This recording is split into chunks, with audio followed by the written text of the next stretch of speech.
6 அமைச்சர்களுக்கு எதிரான விசாரணைகளை ஆரம்பித்திருக்கிறது லஞ்ச ஊழல் ஆணைக்குழு. இந்த 6 அமைச்சர்களும் முன்னாள் அமைச்சர்களா என்று கேட்டீங்கன்னு சொன்னா அதுதான் இல்லை.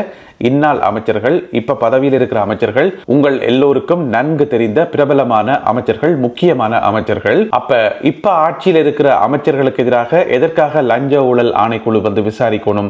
அது நடக்கிற காரியமா என்று கேட்டீங்கன்னு சொன்னா அதுதான் உண்மை. அவர்கள் விசாரிக்கப்பட இருக்கின்றார்கள். இப்ப முந்தின காலத்தில் என்று சொன்னா அமைச்சர்கள் பதவியில் இருக்கக்குள்ள அவர்களுக்கு எதிராக யாரும் முறைப்பாடு செய்ய போக மாட்டார்கள். ஏன்னு சொன்னா அப்புறம் வெள்ள வேனில் வந்துடும் வீட்டை. எனவே அந்த பயத்திலே வந்து அமைச்சர்கள் பதவியில் இருக்கக்குள்ள வந்து யாருமே முறைப்பாடு செய்யறீல. ஆனா இப்ப அப்படி இல்லை தானே. எனவே இப்ப பதவியில் இருக்கக்கூடிய அமைச்சர்களுக்கு எதிராக முறைப்பாடு செய்யப்பட்டிருக்கிறது. முறைப்பாடு செய்தவர் யாருன்னு பாத்தீங்கன்னு சொன்னா யாமுனி காமந்த என்று சொல்லப்படுற ஒரு ஆள். இவருடைய பேரை வந்து நீங்கள் அடிக்கடி கேள்விப்பட்டிருப்பீங்க. இதுக்கு முதலும் வந்து நிறைய பேருக்கு எதிராக முறைப்பாடுகள் எல்லாம் கொடுத்திருக்கின்றார். முன்னாள் அமைச்சர்கள், முன்னாள் பாராளுமன்ற உறுப்பினர்கள் என்று சொல்லி நிறைய பேருக்கு எதிரான முறைப்பாடுகளை கொடுக்கிறவர் தான் இவர் யாமுனி காமந்த. அவர் வந்து ஒரு அமைப்பு வச்சுக்கார். அந்த அமைப்பினுடைய பேர் என்று சொன்னா ஊழல் மற்றும் வீணாக்கலுக்கு எதிரான குடிமக்கள் அதிகாரம் என்று சொல்லப்படுற ஒரு அமைப்பு, ஒரு சமூக அமைப்பு வைங்கவன்.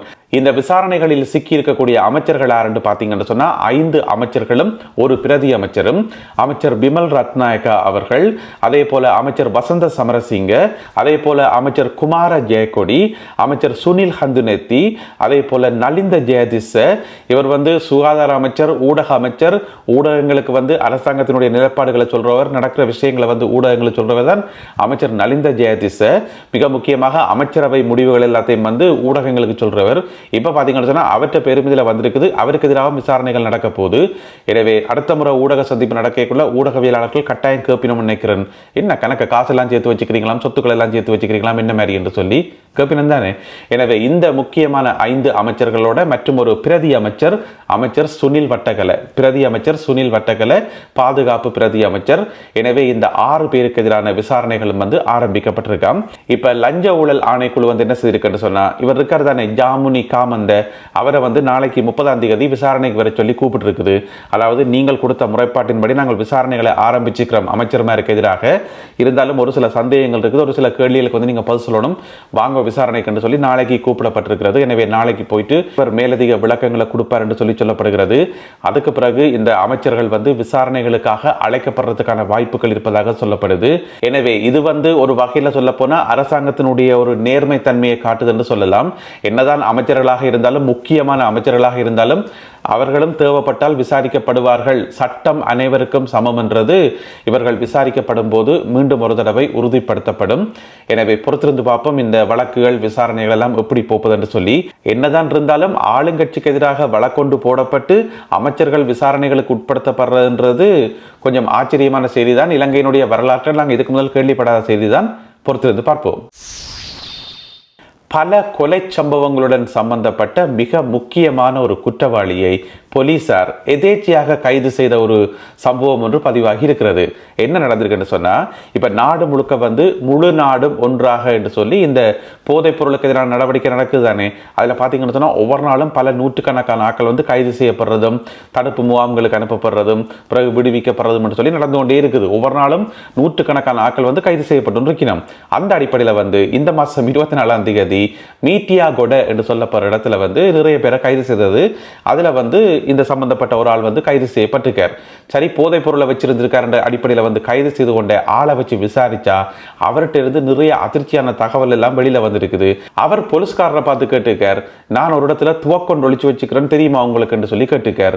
அதை கேட்டு போலீஸுக்கு வந்து அதிர்ச்சியா போயிட்டான். எங்க காட்டுன்னு சொல்லி கூட்டிக் கொண்டு போயிருக்கணும். எங்க கூட்டிக் கொண்டு போயிருக்கணும்னு சொன்னா ரட்கம என்று சொல்லப்படுற இடத்துக்கு கூட்டிக் கொண்டு போய் அங்க இருக்கக்கூடிய ஒரு மயானத்துக்குள்ள வந்து மிகவும் நுட்பமான முறையில, நூதனமான முறையில வெளிநாட்டில் தயாரிக்கப்பட்ட ஒரு கைத்துப்பாக்கி வந்து அதுக்கு மறைச்சு வச்சிருக்காரு இவர். எனவே அந்த துப்பாக்கி வந்து மீட்டாச்சு. சரி என்று மீட்டு கொண்டு ஆளை திருப்பி கொண்டு வந்தா திருப்பி சொல்லியிருக்கார். இது மட்டும் இல்லாமல் இன்னும் நிறைய சம்பவங்களோட எனக்கு தொடர்பு இருக்குது. அதாவது 2024ஆம் ஆண்டு போன வருஷம் மார்ச் மாதம் 11ஆம் தேதி அம்பலாங்கோடையில பிட்டியோர் துப்பாக்கி சூட்டு சம்பவம் நடந்தது. அதுல வந்து 2 பேர் அந்த இடத்திலேயே வந்து கொல்லப்பட்டிருந்தார்கள். 3 பேர் படுகாயமடைந்தவர்கள், மொத்தம் 5 பேர்.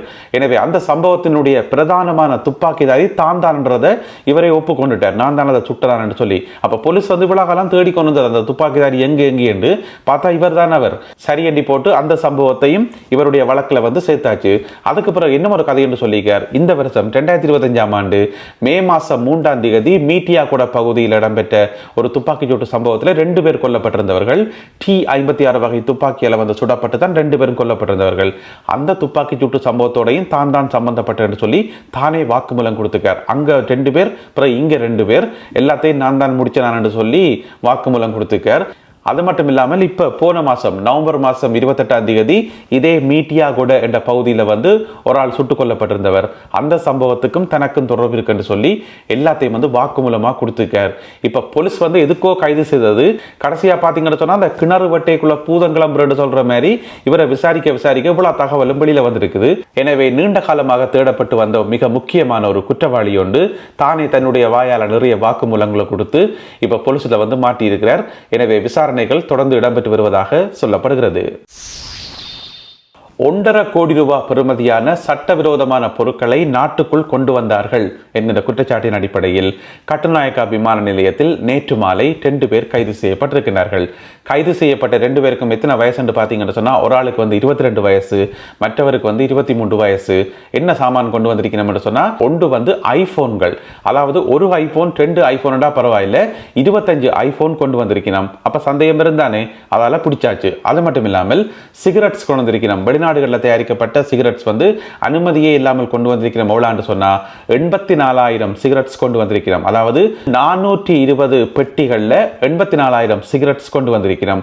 அதனால வந்து கட்டுநாயக்கா விமான நிலையத்தில் பணிபுரிகின்ற அதிகாரிகளுக்கு வந்து சந்தேகம் ஏற்பட்டு இவர்கள் 2 பேரும் இப்போ கைது செய்யப்பட்டிருக்கிறார்கள். நேற்று பின்னேரம் 6 மணிக்கு துபாயிலிருந்து வந்த ஃப்ளைட் வந்து கட்டுநாயக்காவில் வந்து லேண்ட் ஆனது. எமிரேட்ஸ் ஃப்ளைட், அதனுடைய இலக்கம் வந்து EK 654. அந்த ஃப்ளைட்லாம் வந்திருக்கிறோம் துபாயிலிருந்து. அப்போ அவைக்கு தெரியா போலடக்கு 84,000 சிகரெட் கொண்டு வரக்கூடாது, 25 ஐபோன் கொண்டு வரக்கூடாதுன்னு சொல்லி அதை கொண்டு வந்திருக்கணும். பிடிபட்டு போச்சினம். இவற்றினுடைய மொத்த பெறுமதி பார்த்தீங்கன்னு சொன்னால் 1.5 கோடி ரூபான்னு சொல்லி சொல்லப்படுகிறது. இப்போதான் 2 நாளைக்கு முதல் 3 பேர் கைது செய்யப்பட்டிருந்தார்கள். அதில் 2 பெண்கள், ஒரு ஆளை வந்து வீல் சேரில் இருத்தி போட்டு மற்றால் வந்து தள்ளி கொண்டு வந்தது. பிறகு இன்னும் ஒரு ஆள் வந்து வர்த்தகர் ஒரு ஆள், 3 பேரும் சேர்ந்து வந்து கைது செய்யப்பட்டிருந்தவர்கள் வெளிநாட்டிலிருந்து இந்த மாதிரி சிகரெட்டுகள், மதுபான போத்தல் எல்லாம் கொண்டு வந்தேன்னு சொல்லி அதுக்கிடையில் பார்த்தா இவ 2 பேரும் வந்து மாட்டுப்பட்டிருக்கணும். எனவே எத்தனை பேரை தான் பிடிச்சி உள்ளுக்குள்ள வச்சாலும் திரும்ப கொண்டு வந்து கொண்டே இருக்கணும். அதுதான் எப்படி என்று சொல்லி விளங்குதே இல்லை. யாழ்ப்பாண மாவட்டத்தில் 3012 குடும்பங்களுக்கு வந்து டாய்லெட் வசதிகள் இல்லையாம், மலசல கூடமே இல்லையாம் அவங்க வீட்டில். அதனால மிகவும் கஷ்டப்படுகிறார்கள் என்று சொல்லி சொல்லப்படுகிறது. இது உண்மையிலே ஒரு அதிர்ச்சியான செய்தி தான். யாழ் மாவட்டத்தில் இப்போ வட மாகாணத்திலே பார்த்தீங்கன்னு சொன்னால் மிகவும் வளர்ச்சியான ஒரு மாவட்டம் என்று சொன்னால் யாழ் மாவட்டம் தானே. எனவே யாழ் மாவட்டத்துக்குள்ளேயே 3012 குடும்பங்களுக்கு வந்து வீட்டில் டாய்லெட் இல்லை என்றது வந்து உண்மையிலே ஒரு அதிர்ச்சியான செய்தி. இந்த அதிர்ச்சியான செய்தி எங்கே வெளியிடப்பட்டதுன்னு சொன்னால் போன வெள்ளிக்கிழமை யாழ்ப்பாணத்தில் வந்து ஒரு DCC கூட்டம் நடந்தது தானே. அதை DCC கூட்டம் என்று சொல்றதா அல்லது வேற ஏதாவது புது பேர் வச்சு அழைக்கிறதா என்னன்னு தெரியல. அந்த கூட்டத்தில் இந்த விஷயம் கதைக்கப்பட்டிருக்குது. என்ன பிரச்சனை எடுத்தோம்னா போன வெள்ளிக்கிழமை கதைச்சது இன்றைக்கு திங்கக்கிழமை தான் கதை வெளியில வருது. தகவல் இப்பதான் ஒன்றொன்றா வெளியில வருது. ஓஹோ, இதெல்லாம் கதைச்சிருக்கணும் போலடக்கு, இந்த விஷயம் எல்லாம் ஆராயப்பட்ட என்று சொல்லி. ஏன்னு சொன்னா அன்றைக்கு எங்களுடைய பாராளுமன்ற உறுப்பினர்கள் ஒரு ஆள் மாத்தி நல்ல செந்தமிழ் எல்லாம் கதைச்சு அர்ச்சனை எல்லாம் செய்து படாத பாடுபடுத்தி அன்றைக்கு முழுக்க அதுதான் செய்தி எல்லா ஊடகங்களையும். நான் அதை பற்றி சொல்லவே இல்லை. ஏன் சொல்லுங்க பாபம், வர வேலை இல்லையா? அவையில் வந்து DCC கூட்டத்தில் வந்திருந்தோண்டு ஒரு மட்டு மரியாதை இல்லாமல் ஒரு பழக்க வழக்கம் பூச்சியம் என ஒரு பாராளுமன்ற உறுப்பினர்கள் சொன்னா இப்படியா கலைக்கிறது வந்திருந்தோண்டு ஆளையால் தாக்கி கொண்டு எல்லாருலையும் தான் பிள்ளை, இவரில் பிள்ளை அவரில் பிள்ளை என்று இல்லை, அதில் சம்பந்தப்பட்ட எல்லாருலையும் தான் பிள்ளை. எனவே அப்படி இந்த கூத்து போட்டு வந்தது அதை நான் செய்தியில் சொல்லல. அவையில் மரியாதையாக நடந்தால் மட்டும்தான் செய்திகளை சொல்றதை தவிர மற்றபடி இந்த மாதிரியான செய்திகளை வந்து சொல்லக்கூடாது. இப்போ பார்த்தீங்கன்னு சொன்னால் அவ்வளோ பிரச்சனைகளுக்கு மத்தியில் ஒரு சில நல்ல விஷயங்களும் காய்ச்சிருக்கணும் போல இருக்குது. அதில் ஒன்று தான் இது 3012 குடும்பங்களுக்கு வந்து மலசல கூடம் இல்லை என்றது. எனவே இது வந்து உண்மையில ஒரு அதிர்ச்சியாக தான் இருக்குது. எனவே அரசாங்கமும் சம்பந்தப்பட்ட அதிகாரிகளும் உடனடியாக தலையிட்டு இந்த 3012 குடும்பங்களுக்கும் மலசல கூடம் கிடைக்கிறதுக்கான ஏற்பாடுகளை செய்து கொடுக்கணும். யோசிச்சு பார்த்தோம்னு சொன்னா இந்த மாதிரி மக்களுக்கு 1000 பிரச்சனைகள் இருக்குது. எனவே மக்களுடைய பிரச்சனைகளை கதைக்கிறத விட்டுட்டு வந்திருந்து கொண்டு எங்களுடைய பாராளுமன்ற உறுப்பினர்கள் எல்லாரும் தான் ஆளையால் மாத்தி தேவையில்லாத கதைகளை கதைச்சு குழப்பி சண்டையை பிடிச்சு சபையை குழப்பி கடைசியா ஒன்றும் இல்லைன்னு தானே. யாழ்ப்பாணத்தில் இளைஞர் ஒருவர் காணாமல் போயிருக்கின்றார். அதாவது கடல்ல குளிக்க போன சந்தர்ப்பத்தில் நேற்று பின்னேரத்திலிருந்து அவர் காணாமல் போயிருக்கின்றார். கடலில் அடித்து செல்லப்பட்டிருக்கலாம் என்று சொல்லப்படுகிறது. இந்த சம்பவத்தில் என்ன நடந்திருக்கு சொன்னா, வடமராட்சி கிழக்கு தாழையடி கடல்ல 3 நண்பர்கள் போய் குளிச்சிருக்கணும். அப்படி குளிக்கக்குள்ள காலநிலை சரியில்லை தானே. இப்ப அதில் கடல் அலைகள் கொஞ்சம் அதிகமாக அடிச்சு கொண்டு வந்ததாம். அதில் 27 வயதுடைய ஒரு இளைஞர் அடித்து செல்லப்பட்டிருக்கிறார். அவருடைய பேர் ஜெசிந்தன் என்று சொல்லப்படுகிறது. எனவே அவரோட கடல்ல குளிக்க போன மற்ற 2 நண்பர்களும் தப்பி வந்துட்டாங்க கரைக்கு. அவர்கள் 2 பேரும் இப்போ போலீசாரால் கைது செய்யப்பட்டிருக்கிறார்கள். மருதங்கணி போலீசாரினால் அந்த 2 இளைஞர்களும் கைது செய்யப்பட்டிருப்பதாக சொல்லப்படுது. ஏஞ்சலுங்க அப்போ விசாரிக்கத்தானே வேணும். இப்போ 3 பேரும் உண்டா போயிருக்கணும். ஒரு ஆளை மட்டும் கடல் அலை அடிச்சு கொண்டு போயிருக்குது. மற்ற 2 பேரும் எப்படி தப்பினவே, எவ்வளோ தூரத்தில் 2 குளிச்சு கொண்டுவே, என்ன நடந்ததுன்னு சொல்லி விசாரிக்கத்தானே வேணும். அதனால மருதங்கணி போலீசார் மற்ற 2 இளைஞர்களையும் கைது செய்திருக்கிறார்கள். காணாமல் போன இந்த 27 வயதுடைய ஜெசிந்தன் என்று சொல்லப்படுற இளைஞரை தேடுகின்ற பணிகள் இடம்பெற்று வருகின்றன. அடுத்ததாக இன்றைய கருத்தோவியம்.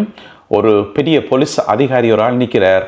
அங்கால பார்த்தீங்கன்னு சொன்னால் ஒரு கை நிறைய பரிசு பொருட்களை நீட்டுது. அப்போ இவர் தலையில் கை வச்சு யோசிக்கிறார், இந்த பரிசு பொருட்களை வாங்குறதா வேண்டாமான்னு சொல்லி. அங்கால மற்ற கையில் பார்த்தீங்கன்னு சொன்னால் சுற்று நிருபம் ஒன்று வச்சுக்கார். ஏஞ்சலுங்க அப்போ இப்போதானே போலீஸ் மா அதிபர் பிரியந்த வீரசூரிய அவர்கள் ஒரு சுற்று நிருபம் என்று அனுப்பினவர் எல்லா போலீஸ் ஸ்டேஷனுக்கும். அதாவது போலீஸ் உயர் அதிகாரிகளுக்கு யாரும் கிஃப்ட் கொடுக்கக்கூடாது, பரிசுகள் கொடுக்கக்கூடாது. ஏதாவது வாழ்த்து சொல்லணும்னா சும்மா வாழ்த்து என்று மட்டும் சொல்லணுமே தவிர பரிசு பொருட்களை கொடுத்து அதை ஒரு இன்ஃப்ளூயன்ஸாக பாவிக்கக்கூடாதுன்னு சொல்லி சுற்று நிருபம் அனுப்பப்பட்டது. அப்போ இந்த போலீஸ் அதிகாரி தலையில் கை வச்சு நிற்கிறார், வாங்குறதா வேணாமான்னு சொல்லி. எனவே இந்த ஒரு கருத்தோவியம் மற்றும் இன்றைய காணொலியில் பகிர்ந்து கொள்ளப்பட்ட செய்திகள் தொடர்பான உங்களுடைய கருத்துக்களை மறக்காமல் கீழே எழுதுங்கள். மீண்டும் சந்திப்போம் உறவுகளே. நன்றி, வணக்கம்.